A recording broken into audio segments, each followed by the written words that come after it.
Hi there, my name is Vuvu and this is Vuvu Vena Reads. If you're new here, please press the red subscribe button down below and show me some love. And if you're a returnee, welcome back to my channel. So today we've got a special guest. We are having a conversation with Antoinette. Antoinette is a South African booktuber. She's got her own channel that I will link down below. And we're just having a conversation about reading and why it is that we read and what it is that we discover through reading. So please do stay tuned to find out how that conversation went. All right, so Antoinette, welcome to the Vuvu Vena Reads channel. And as explained in the intro, today's conversation is basically about reading, which is something that is being spoken about more and more of late, as opposed to, I think, when we were younger, we didn't see so many people in our spaces talking reading. What is it that motivates you to read or started you reading as a child? First off, thank you very much for having me, Vuvu. I honestly remember starting reading as soon as I really learned how. I remember those like magical key books that we had in primary school, and I remember reading them in both Afrikaans and English. I was in a dual medium school, so I had English and Afrikaans first language, so I loved reading the stories in both languages. And then very quickly I got into Harry Potter, which was obviously big at the time. Read those in both English and Afrikaans, and then Twilight and things like that. And then very quickly I went into more adult books. And I think I was in a very big Nancy Drew stage at some point. So yeah, I always loved reading because it was much more of an escape to me than television. And it really felt like I could become something else, become someone else, instead of just watching somebody else do the thing. I hear you, and it's so interesting that you're speaking about reading in different languages. And as it is September right now, right, Heritage Month in South Africa, and I think language is a big part of our heritage. And a lot of South Africans, especially, let's say my generation of South Africans, struggle with reading from any other language but English, because in some of our schools we were not allowed to learn our mother tongue languages. So I'm wondering your experience of reading two different languages. Is there something there that you can talk to in terms of how, like you say, you read Harry Potter in two different languages? Was the experience different in both languages, and why? Okay, so I think two things. The one is Afrikaans stories written by Afrikaans authors are very different from English stories that have been translated into Afrikaans. For the translated stories like Harry Potter, like I think those Golden Key ones also were like translated, there's sort of a divide between the language and the culture that it's speaking to. And it's sort of like the Death Eaters in Harry Potter, was die doodvreters. And that just it doesn't sound as visceral, as powerful. It kind of sounds a little bit cringy and silly in Afrikaans. So it was definitely, you could feel that this was not really meant for you, but it was fun having it in your own language anyway. I do think I always preferred the English version of Harry Potter. But then going into actual Afrikaans books, Afrikaans has like, English has a much broader sense because I think there's a lot more out there for English. Where Afrikaans really does have a big divide between playful love stories and like every book that was like slightly deep in Afrikaans was dark, as in death, suicide, rape, child abuse, dark. And it was really dark for children as well. So there was a big cultural divide there between the kind of the English stories that were sort of mellow and the Afrikaans that just hit the highs and the lows. Either it was super frivolous and nothing is important, like those Net Owens is Pizza, that type of book. You know, men are like pizzas.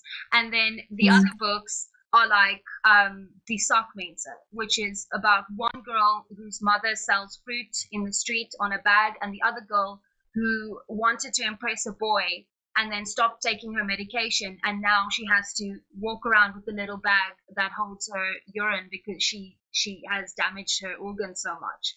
So it's like that is both a middle grade book in Afrikaans, and the spectrum is really weird. So culturally, it's a very different experience reading Afrikaans, and it is very much probably like reading African fiction. It's grounded in this reality as opposed to one far away. Okay, and since you touched on darkness a bit, right? different readers gravitate towards different things. And I'm feeling like I'm in a season where I really do want a bit of lightness in my reading because I have been reading very heavy stories. But do you think that we should be shying away from the heavy stories? Because I do know quite a few readers who would rather not take that in. But don't you think that there is a space for both light, frivolous, and heavy stories? I think it depends on why you're reading. I think definitely there are some points that you just want a summer holiday book and you just want to chill and read a romance and have everything be happy in the end. And there are some points when you're just bored of that and you want an interesting story. You want something that's going to stay with you. So I definitely think I'm a very much a mood reader, so maybe that's coming across. I definitely feel like it depends on what you want from the book. Um, and that's very much reading preference and the genre you choose. I tend to gravitate towards more heavy things at the moment, but then I always read like three books at once. So it's always one light, one heavy, and then one something else that I'm like, it's usually a long series that I'm working with. So that's generally how I do it, is to kind of intermix those things, because I'm ADHD and I think the heavy stuff does keep my mind busy long after the book is actually done.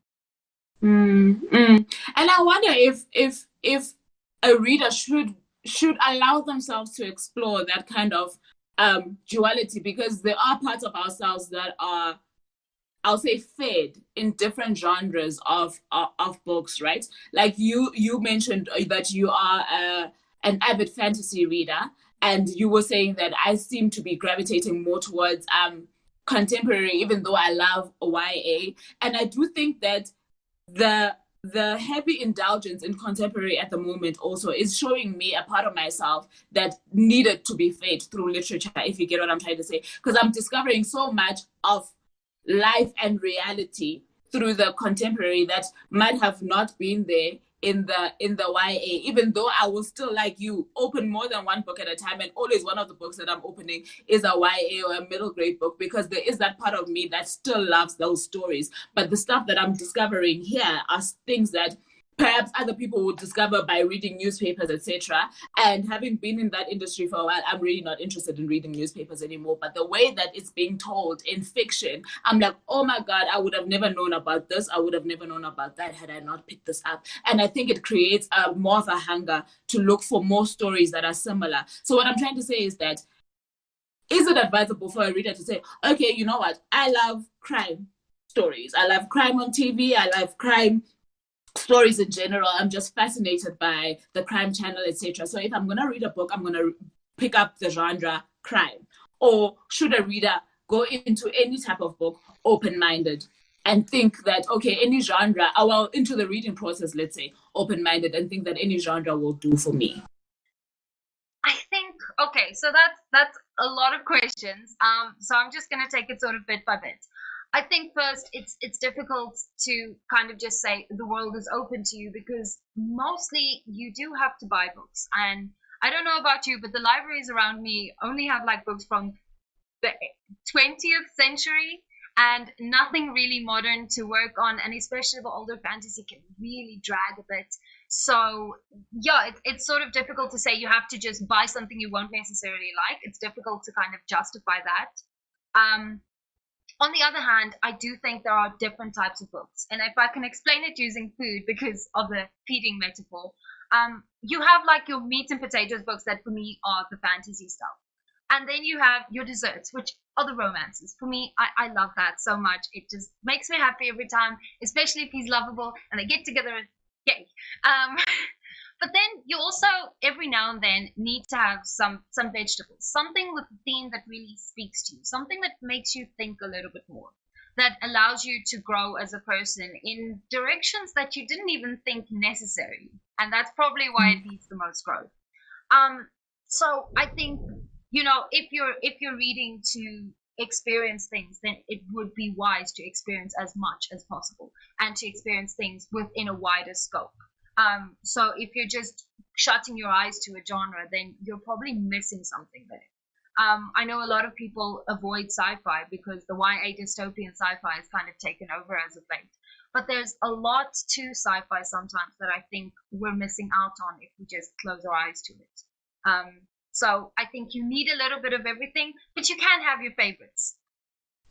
Okay, I hear you. So for an adult, let's say an adult that wants to get into reading, who was never really an avid reader as a child, who probably still gets intimidated by a book that they see at the shop, and they don't really aren't in the literature circles or aren't interacting with book lovers, and they think, okay, I'd really like to pick up a book. What kind of book would you say that person should first pick up? Is it meant to be an easy book? Is it meant to be a lovable book? Or rather, let's say, what book would you pick up if you had, thinking of all the books that you've read, but thinking if I had never read anything in my life, this would have been the first book that I would have loved to read? Let's say first for Two Strangers. So let's take my dad's not really an avid reader, and I have a friend who's not. And I definitely think to a certain extent you have to tailor it to their taste. What type of movies do they like is a good way to start and then go from there. But I've really found that men overall who don't like reading, that only read nonfiction because they're too good for imagination or something, they love Wilbur Smith. I have one of his books back here, Asachai, which I still have to get into. But they really love his like pretty. He sort of writes these wish fulfillment male characters who can do everything and get everything, but then he delves it into a really dark historical setting, and that really works for them for some reason. The pacing is a little bit off to me usually, but that really works for them. So that would be sort of my go-to for a man that I don't know too much about.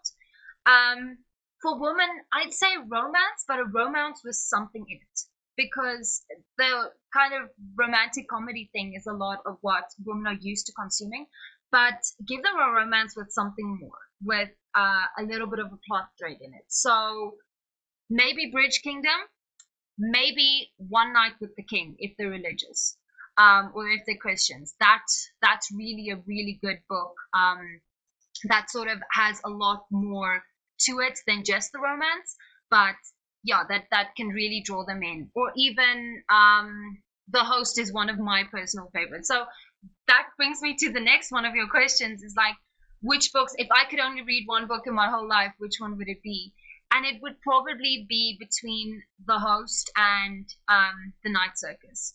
I don't have The Night Circus here. Chandra is borrowing it for me, but I don't know where The Host is. But The Host is also one of my all-time favorites. I've read it 16 times cover to cover. I'm thinking of rereading it again. Like, I probably know the story off by heart, but I still want to read it. And the book is a little bit damaged because as a child I forgot it out in the rain, and then we had to blow dry it, so there's like plants growing inside. But that's like my book, So I think if I only had to read one book forever, it would probably be that one. And you did recommend it to me. I am gonna pick it up because I did try reading it a few years back, and like you were saying at some point, that as a moody reader, and I think you do get to that stage where you probably will define as a moody reader if you read a lot. There will be times where you will open a book and you'll be like, I'm really not looking, this is not what I'm looking for. My soul's not looking for this at the moment. And I think that was my experience of that book. So I can't even give my opinion of whether or not I liked it or I didn't like it, because I don't think that the timing was right for reading it. So I will pick it up and I'll let you know if it's a book that I would read 16 times or not. Okay. So with kids then, with children, and them trying, and by children I mean children of reading age, who obviously have the guidance of their parents as motivators of reading, what kind of stories do you think sparked your interest in reading as a child, and do you think those are the stories that every child should try and consume in their youth? I think the ones that sparked my interest the most were adventure stories. Obviously, Roald Dahl is sort of an easy win. Everybody loves Roald Dahl. His writing style is fun and quick and easy, but he has like the weird words in there and you feel smart, and there's like bits of poetry. I think Roald Dahl is the perfect place to start for any child, because it kind of opens them up to a lot of types of literature. Sometimes he has like little plays in the middle or little poems or things like that, and I think Roald Dahl is an easy win. Going beyond that, for a little bit older children, that's still middle grade, I'd go into like making them feel like they're adult and gritty and like going into a different world. And then I think those survival type books, like The Hatchet. That's sort of contemporary, but like this little boy's in the middle of nowhere and he's surviving on nothing and things like that. I think that type of gritty world can really do it. Or, you know, dragons. Just any book with dragons. True. Even as adults, you love dragons. Like, Yes. I think George Martin showed us that we never stop loving dragons. Okay, so you mentioned that you gravitate towards fantasy, and did you say some sci-fi as well? I don't read a lot of sci-fi, but I read some sci-fi to feed my soul every now and then. It's like, I guess it's like spinach. You need it sometimes, but I don't avoid when possible. But then sometimes when I have it, I really feel like I fed myself well now. Yeah, Okay. so sometimes. So what's it? So it's fantasy and romance mostly? Um, yeah, I think fantasy, romance, and then a lot of middle grade stuff. Actually, I kind of skip over YA. I go fantasy, romance in the adult, and then middle grade stuff. So yeah. Okay, so can you recommend any of the ones that you've been loving lately? Okay, so as I said, The Bridge Kingdom, it's like a dark fantasy. The first book is very much on romance. It's a 4-part series, but the first 2 books are out. I think Traitor Queen actually came out in September, and I'm doing a review for that one soon. But yeah, those books are I really enjoyed them. Literally, after I read The Bridge Kingdom, I reread it right away. So I read that book like twice in a weekend. So I absolutely love that.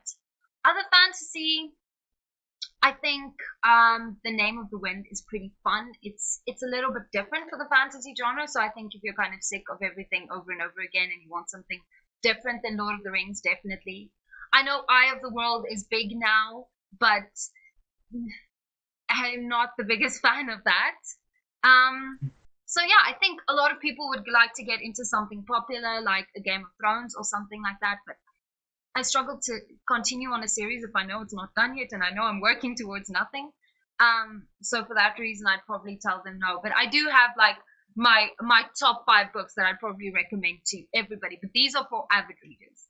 And that would be The Night Circus, because sure, that is a dream you've forgotten to remember, and I can't describe it any other way. It's just beautiful. The Host, Bridge Kingdom, and then Who Fears Death it's not a book that I think you should go in unprepared. It's really heavy. I was not expecting it. But it's really powerful. It's a powerful book. And then what's my last one? Probably something like Frankenstein. Just so you have one classic under your belt, and that is surprisingly deep or surprisingly thoughtful, where you think it's just a story about this monster, but it's really a story about creation and like we didn't ask to be here, and a responsibility and a lot. So yeah, I think those would be my 5 recommendations. If you have not read these, I would recommend reading them. All right, those are interesting recommendations. I've heard a lot about The Night Circus, but I haven't picked it up actually, but I have heard great things about it. Yeah. And then I wanted to ask, I recently got asked on social media how fast I read or how long it takes me to finish a book. Do you think that, and I have had conversations with friends and family who are trying to get into reading, who find that the fact that some people can finish so many books in such a short space of time is intimidating to them for starting. Do you think that it's something that, let's say, if you are an avid reader, obviously the pace will pick up, but do you think that it's something that you are aware of? Because I found it difficult for me to answer that question, because it depends. For me, it depends on, there's a lot of variables as to how fast I'll finish a book. So I can't say that a 300-pager takes me 2 days or 1 day. It depends on the writing, on the genre, on the flow of the sentences, on what's being explored. It could take me a day, it could take me a week, etc.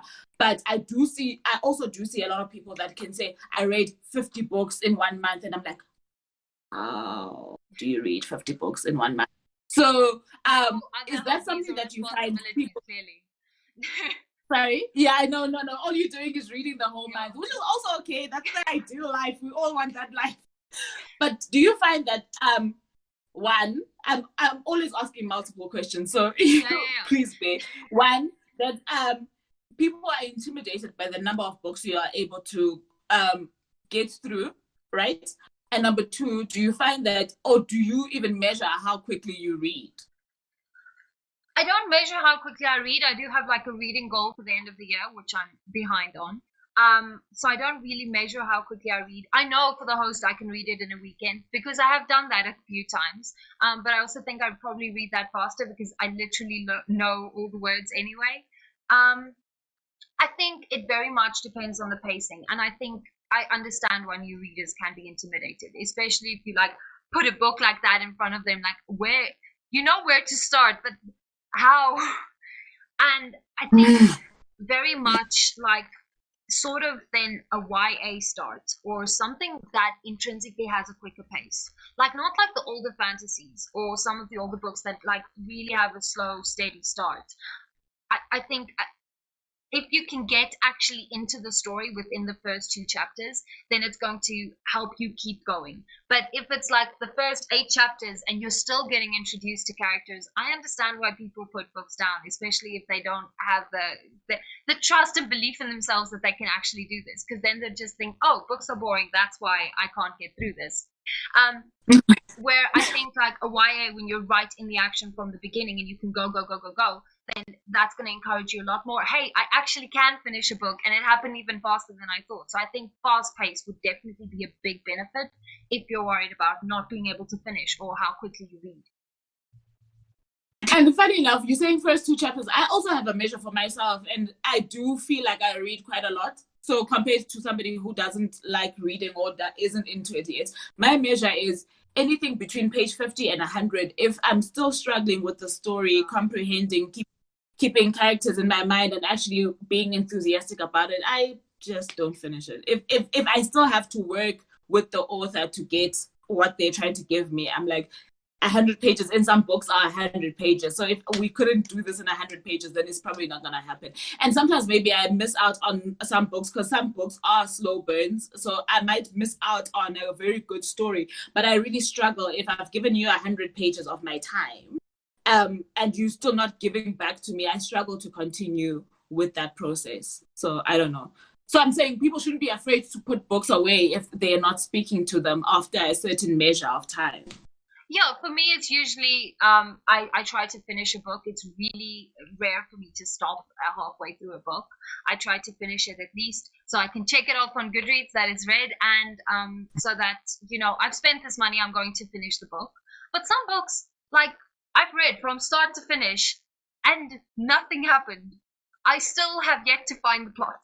So sometimes you just find those books, but I think with fast-paced books it's easy because the sentences are short and you can get through them quickly, and so I think definitely you can sort of tell that to a new reader as well. Like if you don't like it by halfway through, I think then that was the wrong book to start with. You don't start with the slow burn. That's not a good idea. Exactly. Okay, tell me, do you have a favorite author? I don't think so. I don't think about the authors so much when I read. I definitely like have the books that I enjoy. But I tend not to, once I've finished with like one series or one thing, I don't go into that author and see what else they've done and try to read that. Sort of like, okay, I'm done with this now, I'm moving on to something new, because it always feels to me like there is so much to read, and I'm really intimidated by that. But like when you see those big libraries, there's so much to read. Am I really going to spend the next few months focusing on only this author when there's so much more out there? It's like when you have a year to see every single place in a like every country in the world. Are you going to spend 6 months in France seeing everything, or are you just going to stop by and move on? And I sort of feel like that's how I read. I might definitely go back to some authors again that are my favorite, or that I really like the writing style. But I do feel the kind of pressure to move on to something else because there is so much more out there. And I'm sort of worried that I get more of the same if I read two series or two books, standalone books from the same author. And I don't know if that's just my fear of missing out. Like I have massive FOMO about other authors. Mhm. Okay, I do understand that. I think I'm totally different, especially if it's I don't do that with authors that have a lot of books out. Like, so if you're an author that has 15 books out, I'm not going to do that with you. But if you're an author that has like 3 books out or 4 books out, I'm definitely investing in all of your copies, especially if one of your books caught me. Because I feel what I've discovered with not series writers, right? Standalone author type of people. Is that there is a difference in the second book, and there is a difference in the third book, and I enjoy that discovery in authors and in their, and I like to read them in chronological order, which is when I can discover that okay, something was different here, something was different there. It's kind of like somebody who will say, I'm a fan of Chimamanda Ngozi Adichie.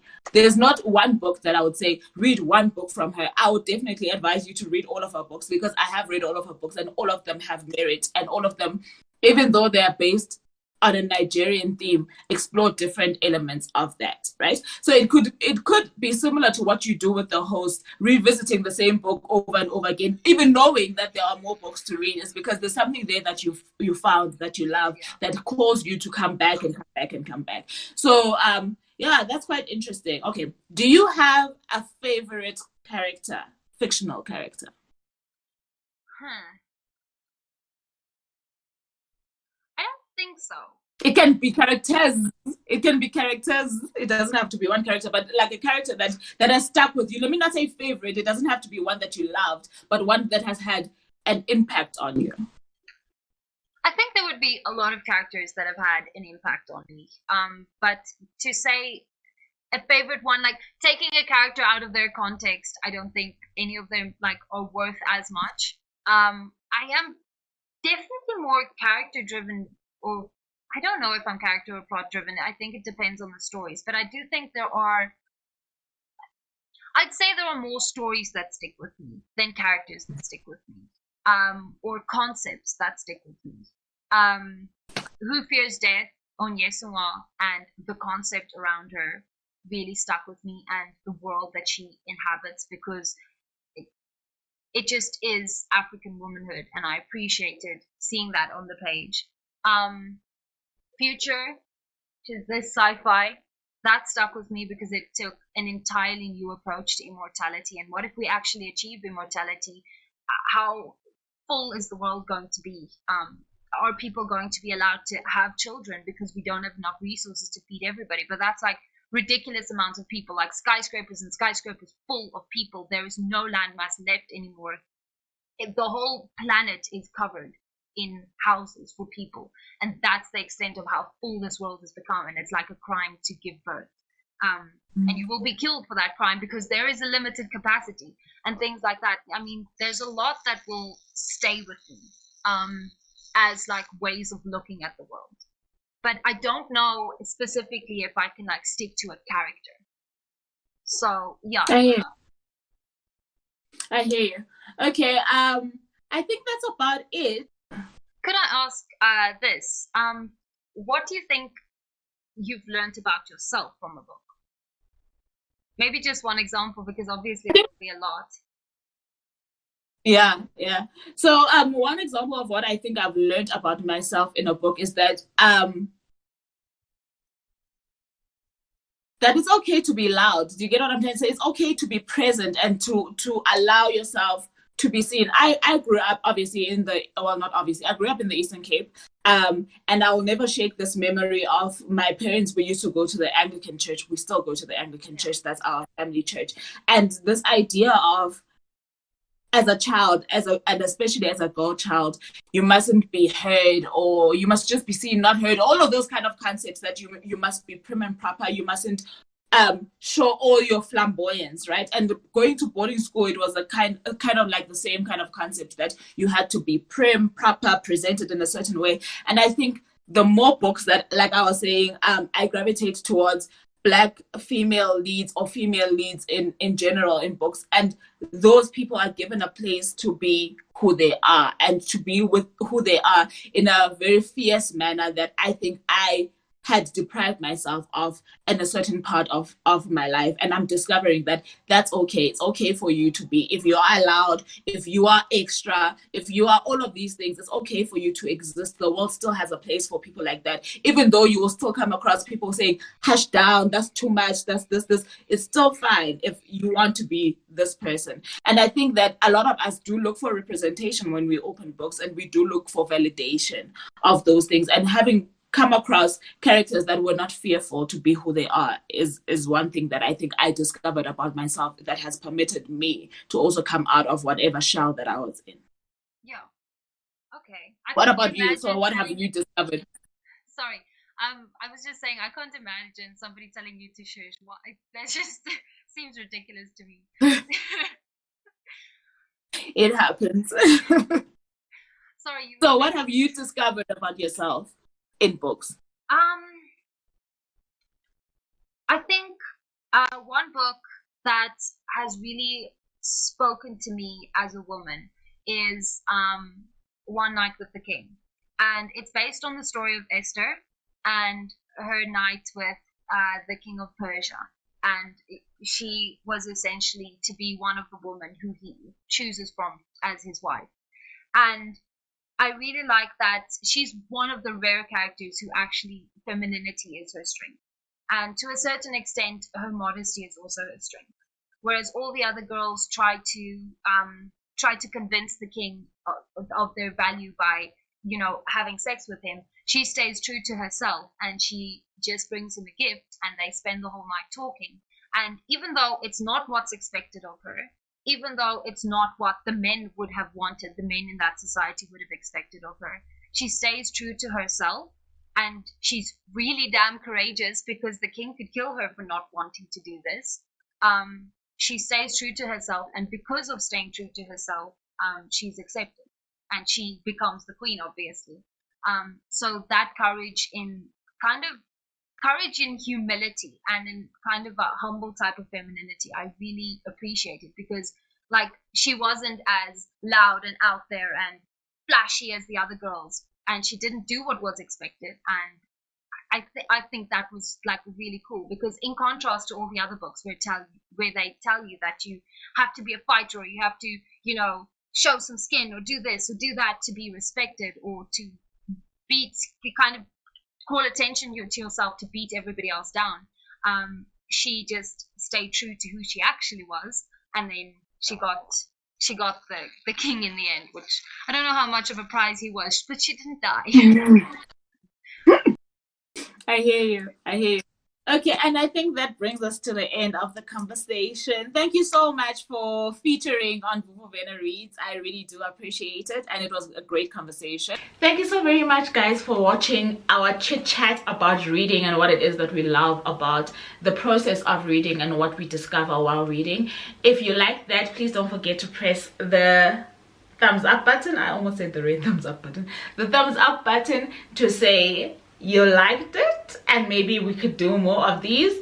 And if you're not yet subscribed to Antoinette's channel, please do go over there and show her some love. Until next time, please don't forget to like, share, comment, and subscribe. And I love you very, very much for choosing me. Bye now.